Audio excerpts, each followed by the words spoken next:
March 22, 1945, 10:00 p.m.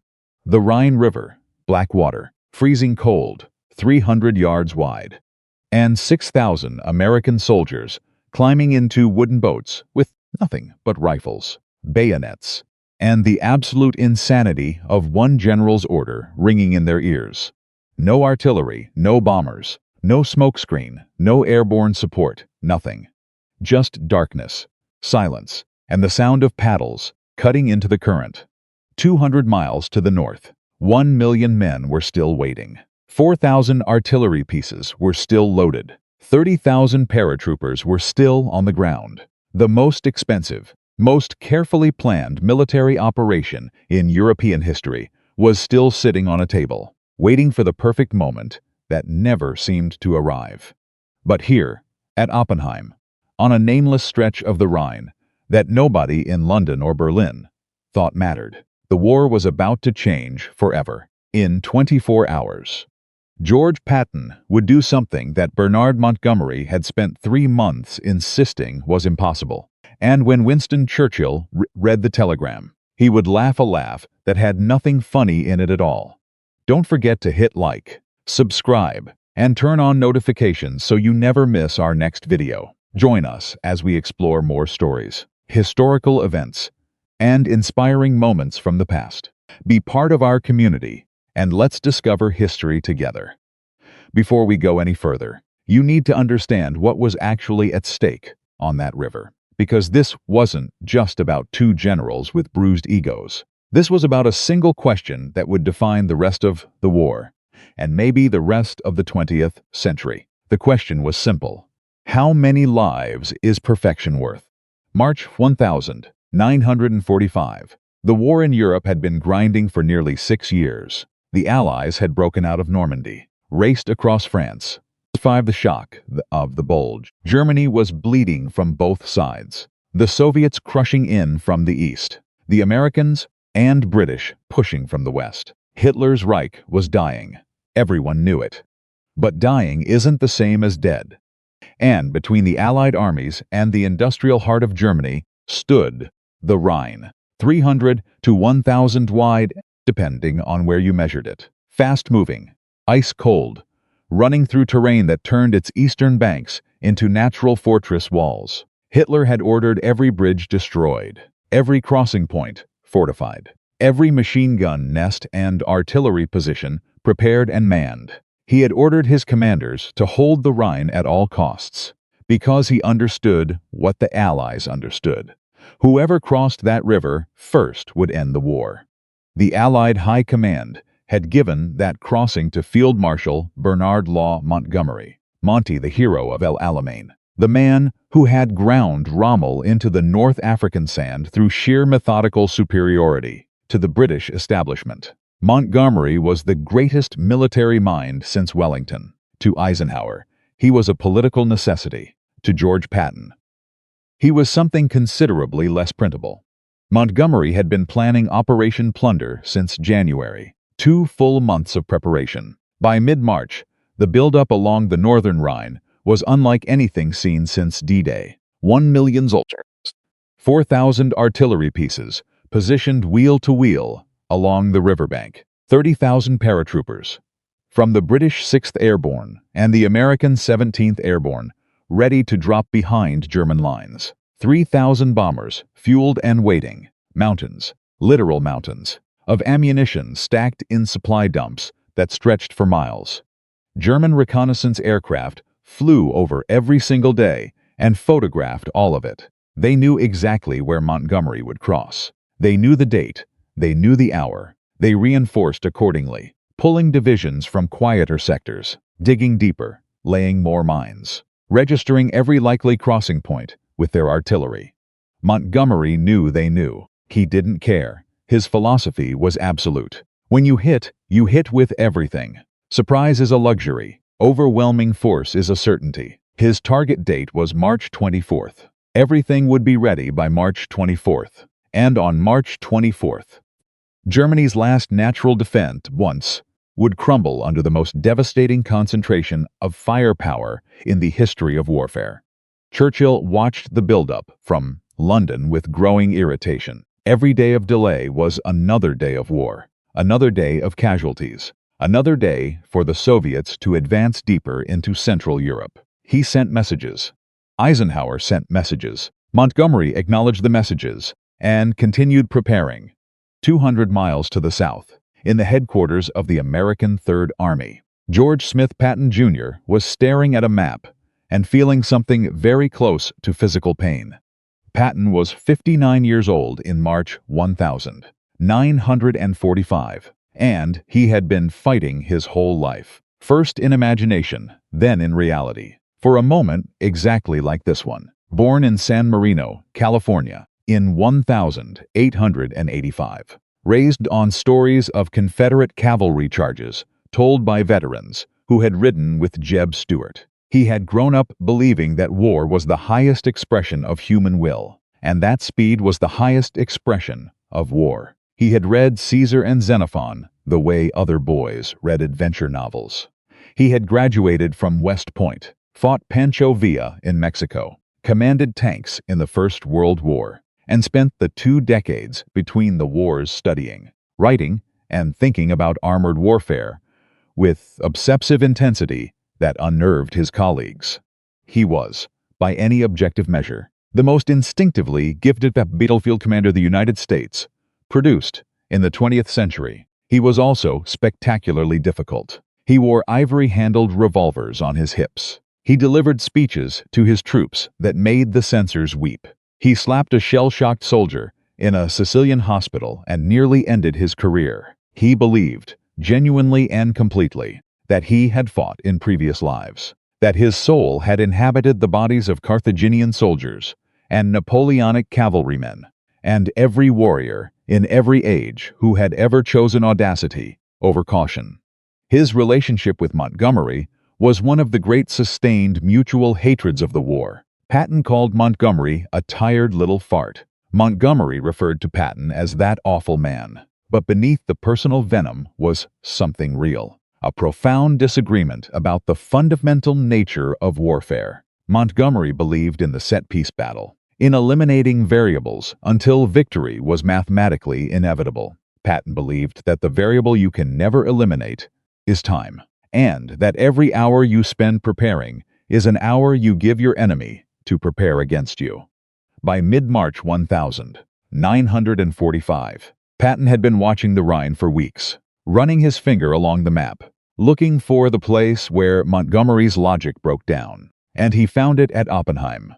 Oppenheim was a small German town on the eastern bank of the Rhine, about 20 miles south of Mainz, sitting in a sector that the German High Command considered irrelevant. They had pulled most of their available forces north to reinforce against the obvious Montgomery buildup.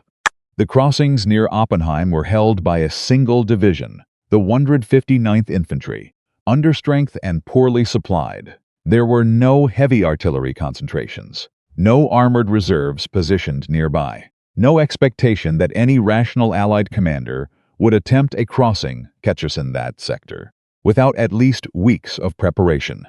Patton was not interested in being rational. On March 21st, he called his senior commanders together and told them what he intended to do. He was going to put 6 battalions of infantry, roughly 6,000 men, across the Rhine at Oppenheim that night.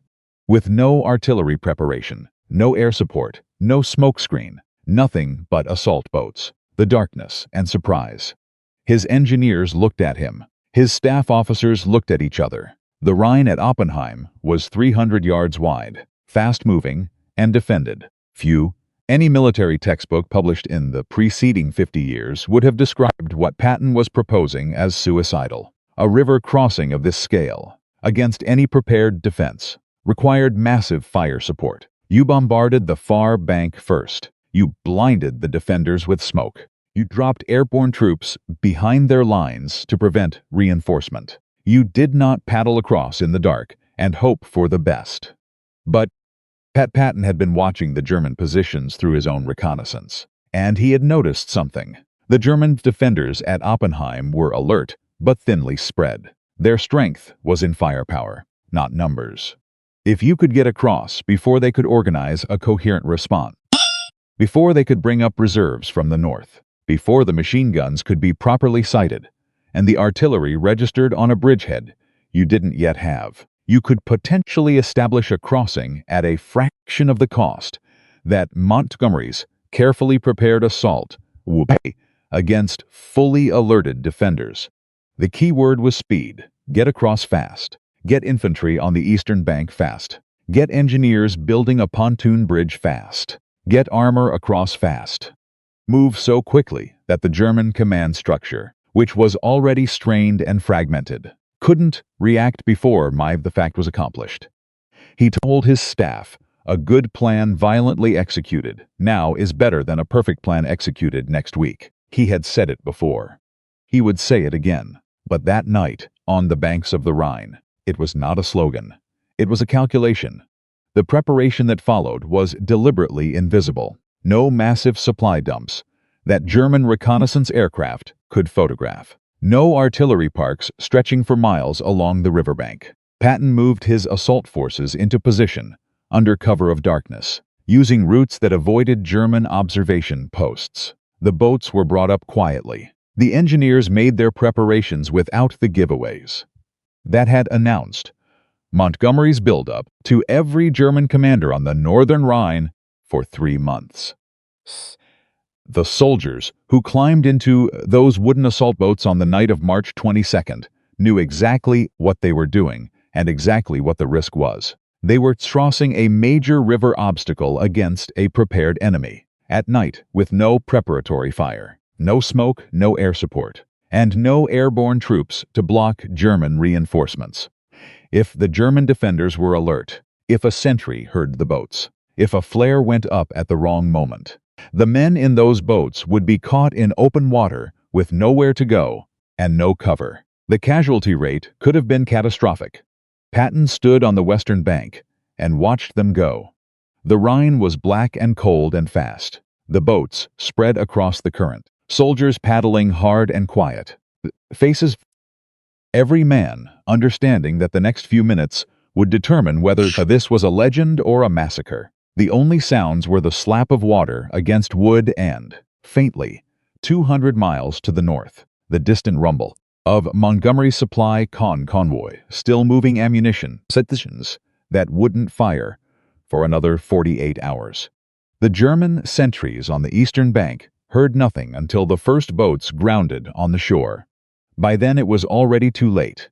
Patton's infantry came out of the boats with bayonets and grenades, moving fast and hard through the German positions, fighting with a controlled ferocity that the defenders, stunned and disorganized by the complete absence of any preliminary bombardment, could not match. The assault was not quiet in the conventional sense. There was shooting, there was close combat, there were men dying on both sides. But the shock of the American arrival, appearing from the dark river with no warning whatsoever, fractured the German defense before it could cohere into organized resistance. Within 2 hours, the Third Army had a bridgehead on the eastern bank of the Rhine. Within 6 hours, Patton's engineers had a pontoon bridge across. By noon on March 23rd, American tanks were rolling into Germany. The crossing cost fewer than 40 casualties. Total, 6,000 men across the last great natural barrier in Western Europe. 40 casualties. Patton walked out to the middle of the pontoon bridge, unzipped his trousers, and urinated into the Rhine. Then he turned to his staff and said what he had been waiting to say since before the war. Then he dictated a telegram to Eisenhower's headquarters, without benefit of aerial bombing, ground smoke, artillery preparation, and airborne assistance.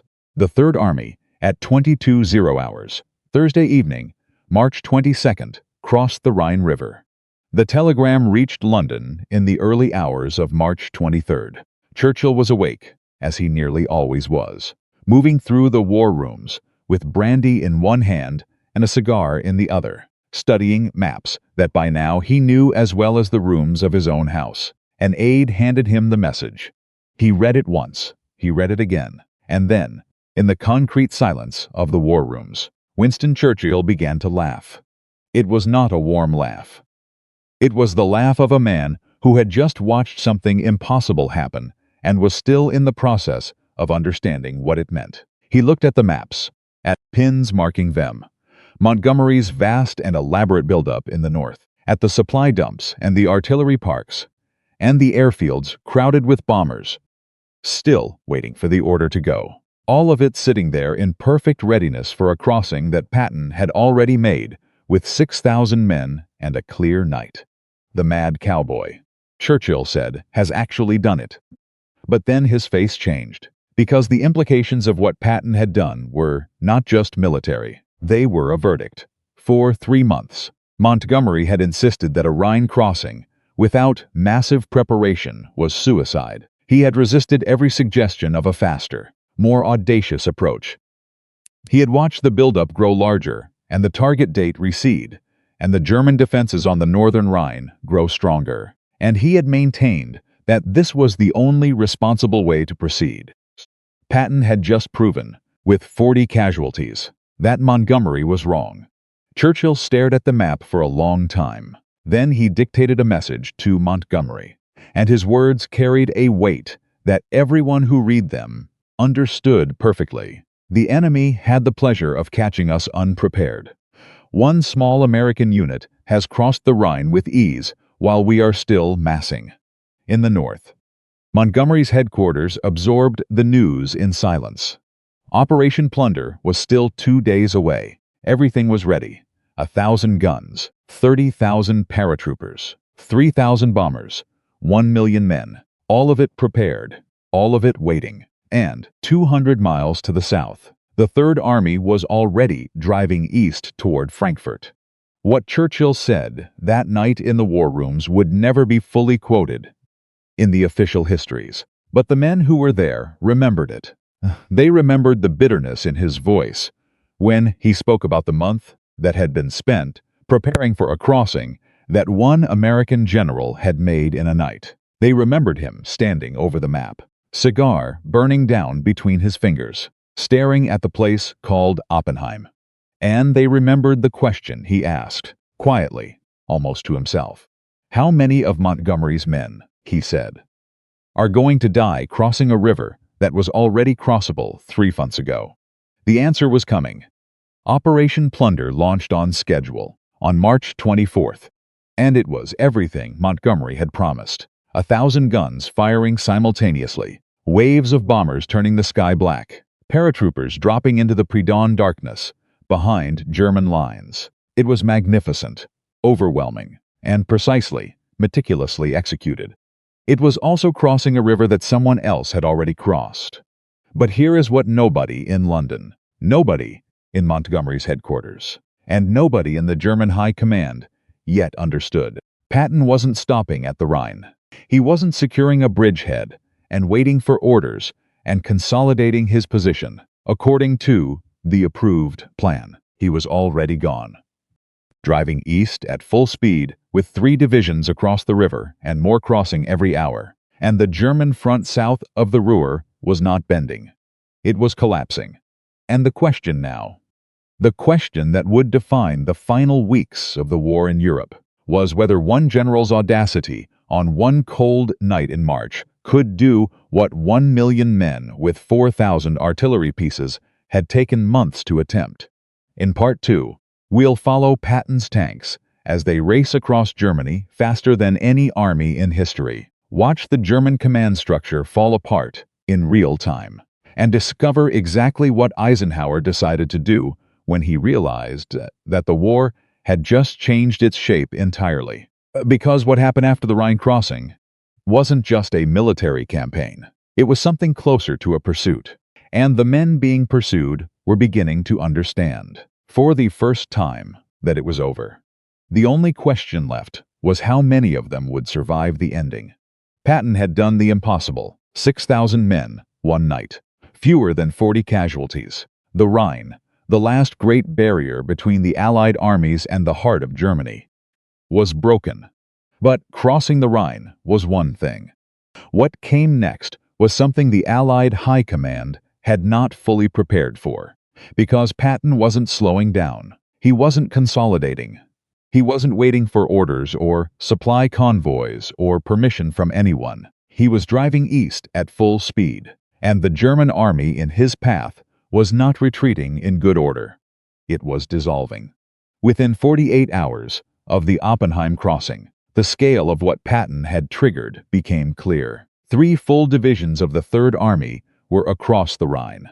Engineers were working around the clock to keep the pontoon bridge operational under the weight of continuous traffic, tanks, artillery, supply trucks, infantry. All of it pouring into Germany in a flood that the German command structure had no answer for.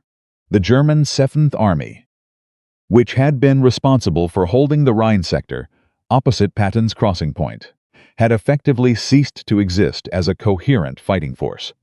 Its divisions were scattered, its communications broken, its commanders issuing orders that no longer reached anyone capable of following them.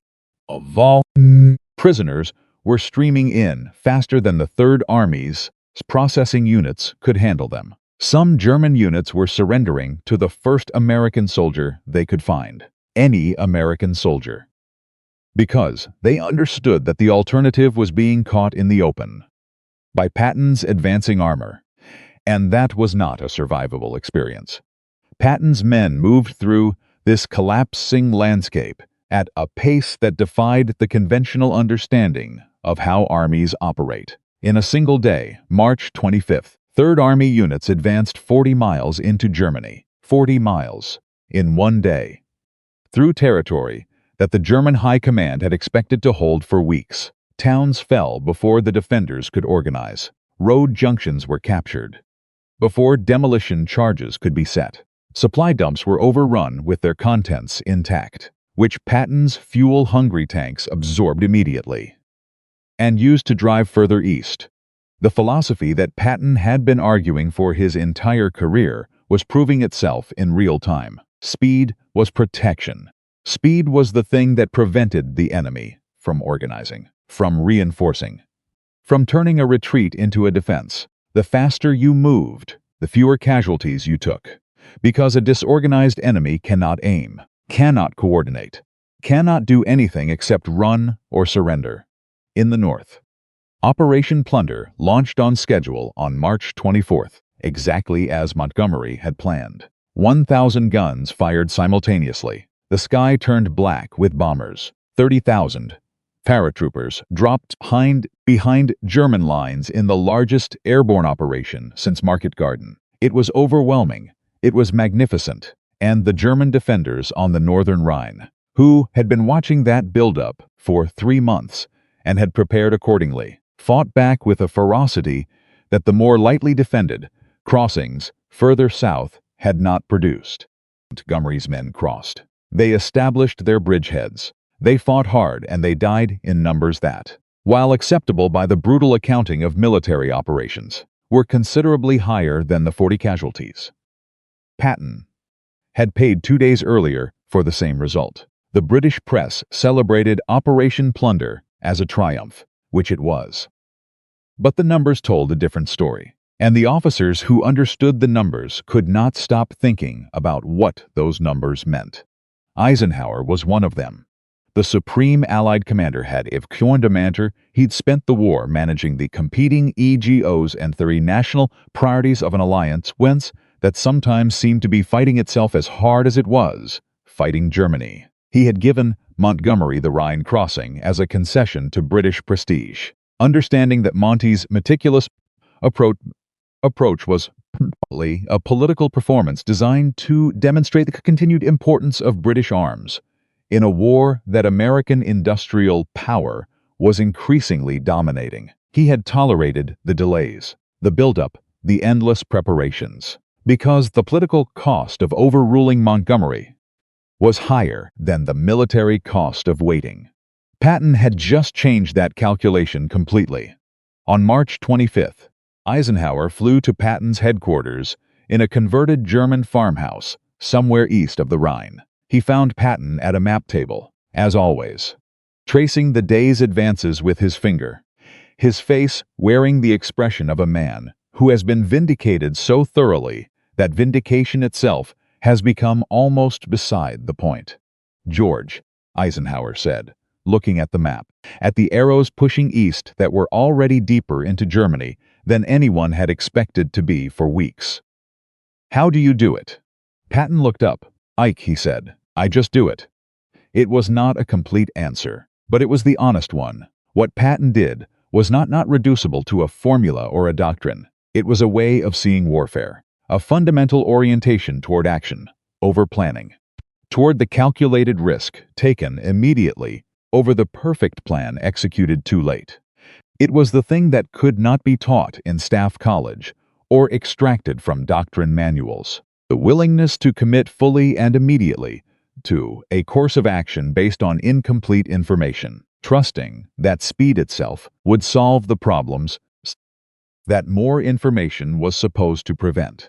Eisenhower stared at the map for a long time. Then he made a decision that he did not announce publicly and did not communicate to Montgomery directly, but that every senior American commander understood immediately. He began shifting resources, the fuel allocations, the supply priorities, the road networks, the bridge capacities. The entire logistical infrastructure of the Allied advance began quietly tilting toward Patton's axis of advance. The official line was that this was a flexible response to battlefield conditions. In reality, it was a verdict. Montgomery noticed. He sent a message to Eisenhower, expressing his concern that the Southern advance was drawing resources from the Northern axis. Eisenhower replied with careful diplomatic language that said, in essence, that the situation required exploitation of success wherever it occurred. Montgomery read the message and understood exactly what it meant. He did not reply immediately. Meanwhile, Patton was already thinking about Frankfurt. Frankfurt am Main was one of Germany's major cities. A financial and transportation hub, fall would cut off German forces in the south from the rest of the Reich's crumbling logistics network. Patton's staff had identified it as the next significant objective. His advance units were already probing the approaches. By March 26th, American armor was fighting in Frankfurt suburbs.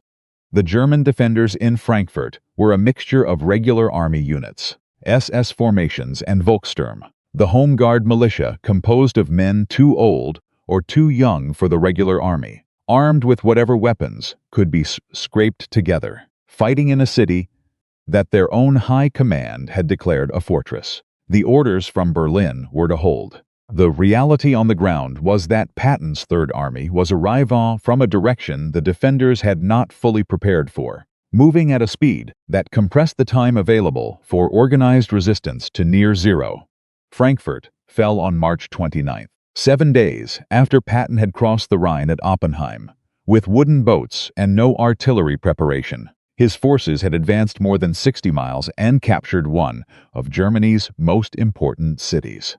In Berlin, the Wehrmacht High Command was attempting to understand what was happening. Their maps showed Third Army units where no American forces were supposed to be for weeks. Their radio intercepts were fragmentary and contradictory. Their commanders in the field were sending messages that described situations their superiors in Berlin refused to believe were real. American armor this deep, this fast, with no apparent intention of stopping to consolidate. The German system, already strained by years of fighting on multiple fronts with diminishing resources, began to come apart under the specific pressure of Patton's advance. Units that were supposed to reinforce one sector received orders to move to another sector that had already been overrun by the time they arrived. Supply convoys were ambushed by American forces that should not have been there. Command posts were captured with their communications equipment still operating, which gave Third Army intelligence officers direct access to German radio networks and the ability to listen to the disintegration of the German defense in real time. One German general, captured by American forces on March 27th, was brought to Patton's headquarters for interrogation. The general was not a broken man. He was a professional soldier who had fought competently for years, under increasingly impossible conditions. He sat across the table from Patton's intelligence officer and, after the preliminary questions were out of the way, asked a single question of his own. "How?" he said. "How did you cross at Oppenheim without preparation?"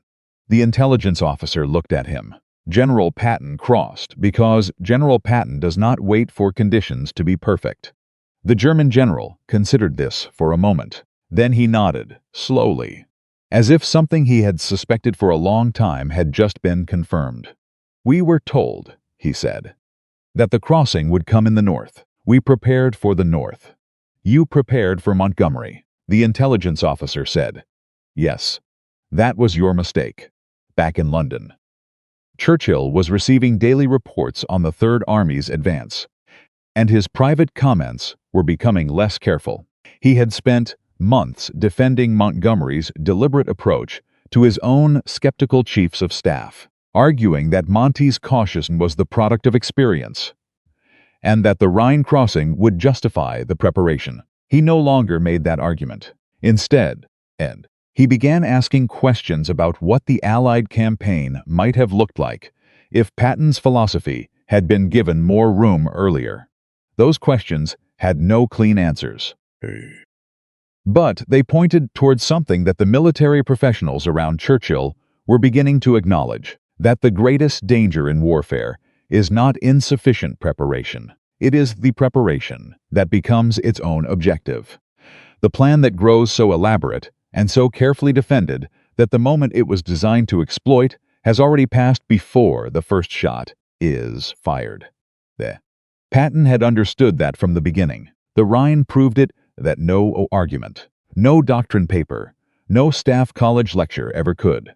But the race east was about to encounter something new, because as Third Army's advance units pushed deeper into Germany, they began finding things that no one had briefed them to expect. Not military targets, not fortified positions, something else entirely.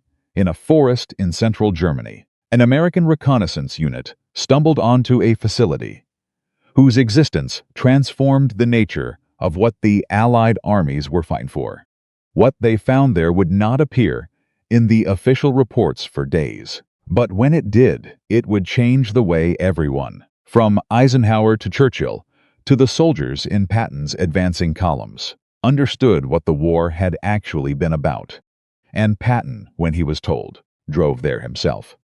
He stood at the entrance to what he found and said nothing for a long time. Then he said something that was by the officer standing next to him, something that has never been fully quoted in the official histories.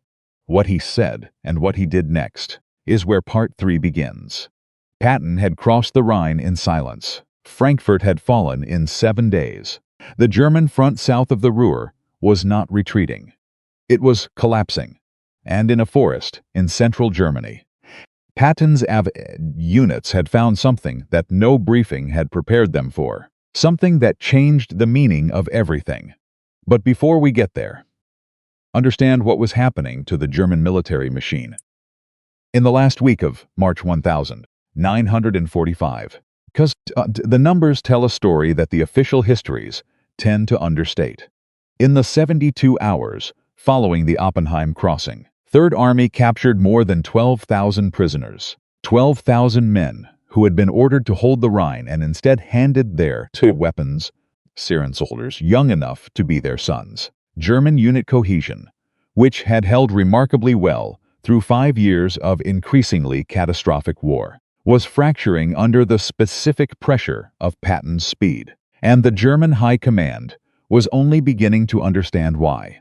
By March 27th, Wehrmacht intelligence had assembled a picture of what had happened at Oppenheim, and it was not a picture that anyone in Berlin wanted to look at directly. A major river crossing, no preliminary bombardment, no air support, fewer than 40 American casualties, an entire defensive sector overrun in a single night by an enemy who had moved faster than the German response system could process. The officers writing the assessment used careful language, but the conclusion was impossible to soften. The American Third Army had demonstrated a capacity for rapid exploitation that existing German defensive doctrine had no answer for. Field Marshal Albert Kesselring, who had taken command of German forces in the West in March, called an emergency conference at his headquarters. He understood what Patton's crossing meant with a clarity that some of his colleagues were still resisting. The Rhine had been the assumption underlying every German defensive plan in the West. Hold the Rhine. And the Allies would be forced into the kind of set-piece battle that German defenders, fighting on interior lines with shorter supply routes, could survive indefinitely. Lose the Rhine, and the logic collapsed. There was no prepared defensive line behind it. There was no fallback position. There was only open country between Patton's tanks and whatever remained of Germany's industrial capacity in the east. Kesselring ordered every available armored unit in the south to reorient and attempt to slow Third Army's advance. It was a reasonable order. It was also largely impossible to execute, because Patton's advance units were already past the positions those armored units would have needed to occupy to be effective. You cannot block an army that is already behind you. The German 11th Panzer Division, one of the Wehrmacht's most experienced armored formations, attempted to establish a blocking position east of Frankfurt on March 28th. Patton's forces hit it from 3 directions simultaneously. The 11th Panzer lost 43 tanks in 6 hours. The survivors withdrew. Third Army continued east. But the military crisis was only one dimension of what was pressing on the German command. There was something else, something that Kesselring's conference did not discuss, because it was outside the boundaries of what could be discussed in any official meeting. Deep in the Harz Mountains of central Germany, in a complex of tunnels carved into solid rock by slave laborers who had died by the thousands in the process of building them, the SS was operating facilities that the German state had invested enormous resources in concealing. As Patton's advance units pushed east of Frankfurt and north toward the Harz region, they began encountering evidence of these facilities in forms that no intelligence briefing had prepared them for. On April 4th, 1945, elements of the 4th Armored Division, Patton's most aggressive armored formation, entered a town called Ohrdruf in the Thuringia region. They had been following a road that their reconnaissance suggested led to a German military installation. What they found was not a military installation. It was a concentration camp. Not the largest, not the most systematic, but the first one that American forces had entered and photographed and attempted to comprehend. And what they found there, the condition of the people still alive, the evidence of what had happened to those who were not, the smell that reached the soldiers before they could see anything, the absolute systematic nature of what had been done in those barracks and on that ground, required a completely different order of understanding than anything the war had previously demanded. Patton was informed immediately. He drove to Ohrdruf on April 12th, accompanied by Eisenhower and Omar Bradley. The 3 most senior American commanders in the European theater stood together inside a concentration camp and trying to understand what they were looking at.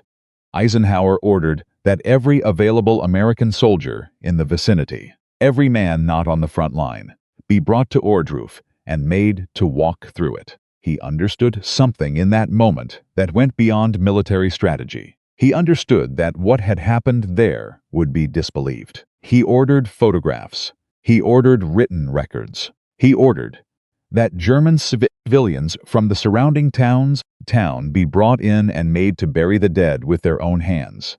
Patton vomited behind one of the buildings. He was not a man given to visible emotional response. He had stood on battlefields covered with the bodies of men he had sent into combat and maintained the professional composure that command requires. Ohrdruf broke something in that composure. When he emerged, his face was a color that the officers with him had not seen on it before. He said, "We are told that the American soldier does not know what he is fighting for. Now at least he will know what he is fighting against." It was the most important thing Patton said in the entire war. Not the Rhine telegram, not the speeches to his troops before battle. This, said quietly, outside a building in Ordruf, in a voice that the officer standing next to him had to strain to hear. The news moved through the Allied armies like an electrical current. Soldiers who had been fighting for 5 years for abstractions like democracy and freedom and the defeat of fascism were now fighting with a specificity of purpose that changed the nature of their commitment. What they had found at Ordruf was not an accident or an excess. It was a system, a deliberately constructed, carefully maintained, industrially organized system for the elimination of human beings. And the men who had built it were still in command of a country that had not yet surrendered.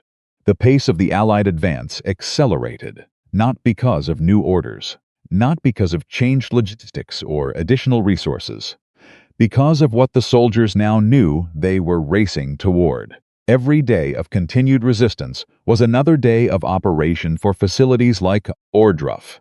Every hour that German commanders held out was an hour more of what was happening behind their lines. Third Army's average daily advance in the first week of April was 32 miles. In the second week, it reached 41 miles per day. The soldiers were not sleeping more than 4 hours a night. They were operating beyond the normal boundaries of human endurance, running on something that transcended exhaustion. The word moved through the columns. There are more of them. Find them. There. On April 11th, 1945, the 4th Armored Division reached Buchenwald, near the city of Weimar, one of the largest concentration camps in Germany. They found approximately 21,000 survivors in conditions that the medical officers accompanying the advance units were not equipped to treat, because nothing in medical training had addressed what prolonged systematic starvation and abuse at industrial scale produced in human bodies. The German guards had fled when they heard American armor approaching. Some were caught within miles of the camp. None of the soldiers who caught them had difficulty deciding what to do next. The news reached Berlin, reached Kesselring, reached what remained of the Nazi political structure still functioning in the bunker in Berlin.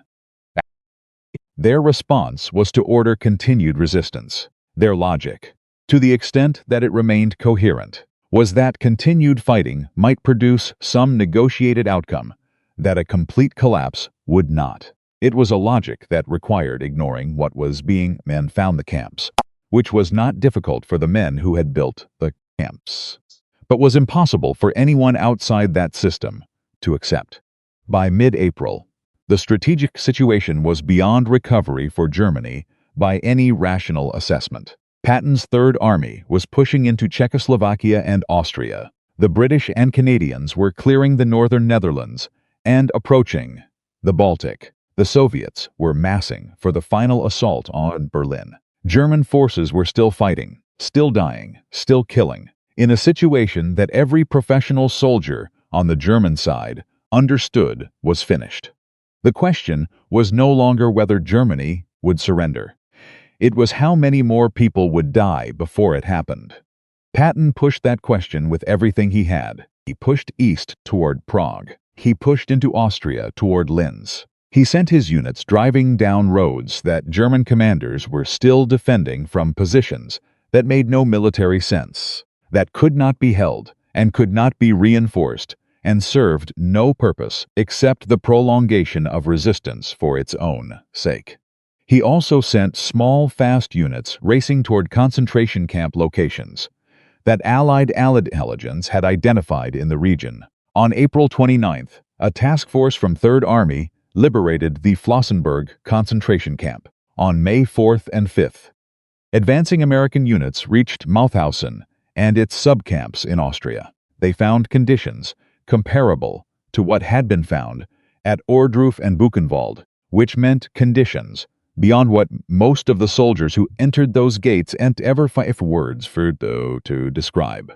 The final accounting of what Third Army's speed had meant, not in military terms but in human terms, was this: the faster the advance, the more survivors were found alive. Every day of delay was measurable not just in territory not captured or objectives not reached, but in human lives that would not survive another day inside those fences.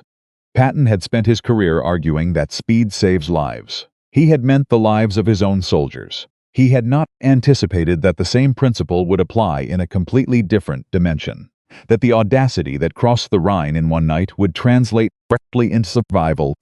The Pharisee of people who had nothing to do with military operations and everything to do with the fundamental question of what the war was actually about.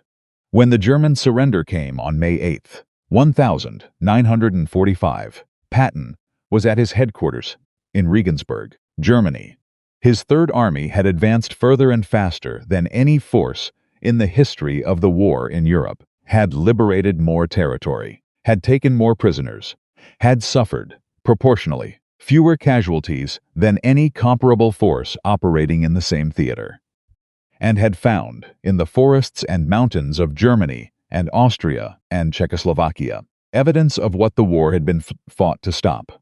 There is one final chapter to this story, one that the official histories treat carefully, and that Patton himself never lived to reflect on fully, because of what happened to him 7 months after the German surrender. On a road outside Mannheim, George Patton had crossed the Rhine in one night with wooden boats and no artillery. He had driven Third Army across Germany faster than any force in the history of the war. He had found, in the forests of Thuringia and the mountains of Austria, evidence of what the war had actually been about. And on May 8, 1945, when Germany surrendered unconditionally, he was standing in Regensburg with 3.5 million miles of conquered ground behind him, and no more enemies left to chase us. The war was over, and that, for George Patton, was the beginning of the end. He had spent his entire adult life preparing for exactly this moment, and now that it had arrived, he discovered that the peace was harder to navigate than the war. He was given command of the military occupation of Bavaria, which required the skills of an administrator rather than a commander. He was expected to manage displaced persons, coordinate with Soviet forces, oversee the denazification program, and attend diplomatic functions where the conversations were conducted in the language of politics rather than the language of battle. He was extraordinarily bad at all of it. He made statements to the press that embarrassed Eisenhower. He argued with the denazification policies, not because he sympathized with Nazism, but because he wanted to use former German administrators to run the occupation bureaucracy, efficiently, and couldn't understand why this was politically impossible. He compared the difference between Nazis and non-Nazis to the difference between Republicans and Democrats. In a press conference, on the record, in September 1945, Eisenhower relieved him of command of the Third Army within days. He was given command of the 15th Army, a paper formation responsible for writing the history of the European campaign. A general who had commanded 1 million men in combat was given a desk and a typewriter and a mandate to document what others had done. He understood exactly what it meant. He wrote to his wife Beatrice that he was finished, that men like him were made for war and had no purpose in peace, and that he could feel himself becoming irrelevant in a way that was worse than any wound. He was right about one thing: men like him were made for war. What he didn't anticipate was that the war he had fought would define military thinking for the next 80 years, and that his name would be attached to food doctrines and principles and tactical that would be studied in every serious military institution on Earth, long after the specific battles he fought had become history. On December 9, 1945, Patton was riding in a staff car outside Mannheim, Germany, on his way to a pheasant hunt. A truck turned into the road and collided with his car. The impact was relatively minor. Everyone else in the vehicle walked away. Patton suffered a broken neck. The third and fourth cervical vertebrae fractured in a way that left him paralyzed from the shoulders down, but completely conscious and mentally intact. He lived for 12 days after the accident. He spent most of those days in a hospital in Heidelberg, receiving visitors, dictating letters, thinking clearly and speaking precisely. He told Beatrice, who had flown from the United States to be with him, that dying in a hospital bed was a hell of an ending for a soldier. He died on December 21st, 1945, from pulmonary edema, his lungs filling with fluid while he slept. He was buried, at his own request, with the soldiers of the Third Army who had died in combat, not in the United States, not in Washington among the monuments and ceremonies that his rank entitled him to, but in the military cemetery at Ham in Luxembourg, among the men he had led across France and the Rhine and into the heart of Germany. He had commanded them in life. He chose to remain with them in death. Beatrice Patton, when asked what she wanted the world to know about her husband, said something that the official biographies tend to quote briefly and then move past. She said, "He was not a man who could exist in half measures. The same quality that made him impossible to live with in peace is what made him irreplaceable in war." History will have to decide if that's a tragedy or a gift. History has decided. But it took longer than it should have. In the immediate post-war years, Patton's reputation was complicated by his political statements and his relief from command. The popular image of Montgomery as the measured, professional commander and Patton as the brilliant but unstable cowboy persisted in British accounts of the war and in portions of the American establishment that had found him exhausting. The Rhine crossing was documented, celebrated in regimental histories, noted in the official records, but its full significance, what it proved about the relationship between speed and casualties, between audacity and effectiveness, was not immediately incorporated into the military doctrine of either the United States or its allies. That changed in Korea, and then in ways that became undeniable in the decades that followed.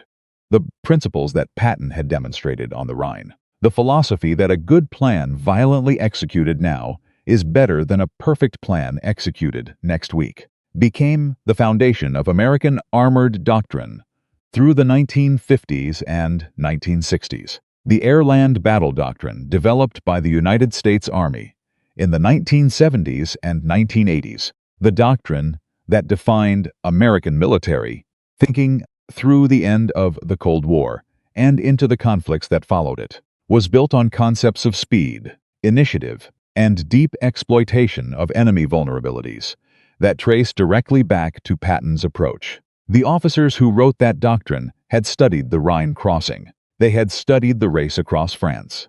They had studied the way Third Army's speed had collapsed the German defensive system, not by destroying every position, but by moving through the gaps faster than the German command structure could respond. When coalition forces, under General Norman Schwarzkopf, executed the ground campaign in the Gulf War in 1991, completing what was planned as a 100-hour ground war in exactly 100 hours, and destroying the Iraqi military's capacity for organized resistance through a combination of speed and flanking maneuver. Military historians noted the direct lineage, the famous left hook through the Iraqi desert, the deep armored exploitation that collapsed the Republican Guard's defensive positions before they could be reinforced or reorganized. Was Patton's Rhine crossing sold to a different theater and executed with 60 years of technological advancement behind it. Schwarzkopf understood the lineage explicitly. He had a framed photograph of Patton in his headquarters. He did not consider this sentimental. He considered it professional. The total accounting of what Third Army accomplished in the 11 months from its activation in France to Germany's surrender involves numbers that require context to fully comprehend. Third Army liberated or captured more than 81,000 square miles of territory. It took more than 1.5 million prisoners. It suffered approximately 160,000 casualties, a number that sounds large until you compare it to the casualties inflicted on the enemy and to the rate at which other formations operating with similar objectives, but different tactical philosophies, were losing men.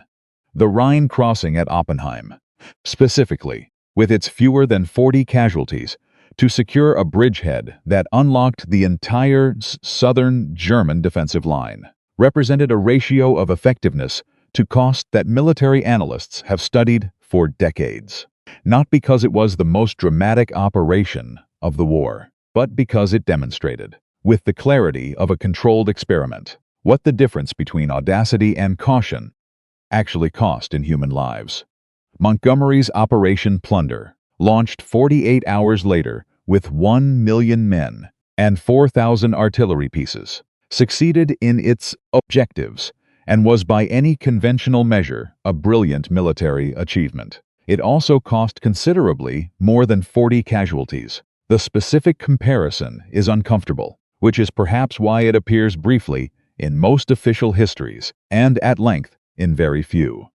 But there is a final chapter to this story, one that the standard accounts tend to treat as a footnote, if they treat it at all, in the declassified records of the German Army High Command, released in stages through the 1960s and 1970s as the West German government processed captured Wehrmacht documents. There are the records of the German 159th Infantry Division, the formation responsible for defending the Oppenheim sector on the night of March 22nd, 1945. Those records showed that the 159th Infantry Division was not, in fact, as unprepared as Patton's crossing made it appear. The divisional commander, a professional soldier named General Rudolf Hübner, had actually submitted a report to Army Group G headquarters on March 20th, 2 days before the crossing, warning that the Oppenheim sector was vulnerable to a surprise crossing and requesting additional artillery support and a reserve battalion to cover the gap in his defensive line.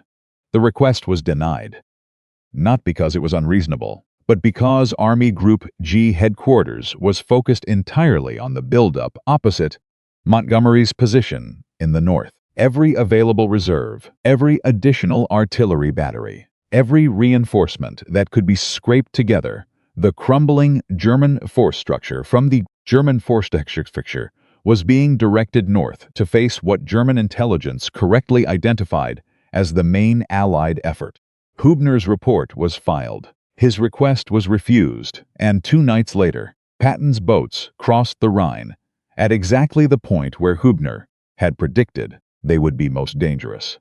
The German general, who had warned that Oppenheim was vulnerable, had his warning ignored because the entire German defensive system was oriented toward facing the enemy it expected, the enemy who announced itself with mountains of supplies and months of preparation, rather than the enemy who arrived in darkness with wooden boats and no artillery, and the absolute refusal to wait for conditions to be perfect. Hübner survived the war. He was captured by American forces in May 1945 and spent time in a prisoner of war camp before being released. In an interview conducted in 1962 by a German military historian, he was asked what he thought when he received the news that American forces had crossed the Rhine at Oppenheim on the night of March 22nd. He said, "I thought this is the general I would have wanted on my side." He was asked which general he meant. He said, "Patton, obviously Patton, a man who sees where the door is unlocked and walks through it before anyone else notices it is open. That is not luck. That is a different way of understanding war. The river is still there. The Rhine moves through the same landscape it has always moved through the same towns and vineyards and industrial cities that lined its banks in March 1945 at Oppenheim. There is a small museum that covers the history of the crossing. Most visitors spend about 20 minutes in it. They look at the photographs of the wooden assault boats, at the maps showing the positions of the 159th Infantry Division, at the telegram Patton sent to Eisenhower, without benefit of aerial bombing, ground smoke, artillery preparation, and airborne assistance. They read those words and they understand them as a military fact, which they are. What is harder to convey, what the photographs and the maps and the telegram cannot fully communicate, is what those words meant in terms of the men who climbed into those boats on a cold night in March with no support and no certainty, and nothing but the belief that speed and surprise could substitute for all the firepower that caution would have required. 40 casualties, 1 bridgehead, 1 night, and the German front in the south collapsed like a wall whose foundation had been removed. From a general that his own army considered too reckless to command, too volatile to trust, too committed to speed and audacity, to operate within the careful frameworks that institutional military thinking preferred, came the decisive crossing of the last great natural barrier in Western Europe.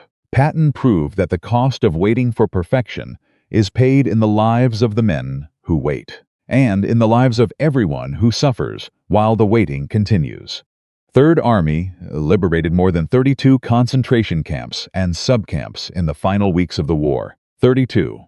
The survivors found in those camps numbered in the hundreds of thousands. The speed of Patton's advance was the direct cause of their survival, because every day the advance slowed was another day.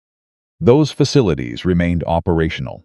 George Patton never knew the full accounting. He died in December 1945, before the complete records were assembled, before the total scope of what had been found in the camps was fully documented, before the connection between the speed of Third Army's advance and the number of survivors was calculated by anyone.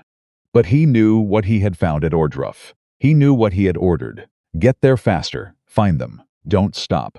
He knew that in this war, unlike any war he had read about, in the histories of Caesar, or Napoleon, or the Confederate cavalry he had worshipped as a boy. The enemy behind the lines was as dangerous as the enemy in front of them. Wars are not won by the side that plans most carefully. They are won by the side that understands, at the moment of decision, that the plan you can execute right now is worth more than the plan you are still perfecting. That the door standing unlocked is worth more than the door you have been building a battering ram to break down for 3 months. Patton understood that. He proved it on the Rhine. And the men who climbed into those wooden boats on the night of March 22nd, 1945, and paddled across 300 yards of black freezing river with no artillery preparation, and no air support, and no guarantee of anything except the speed of their own commitment. They are the proof that he was right. The river remembers them. History should not forget.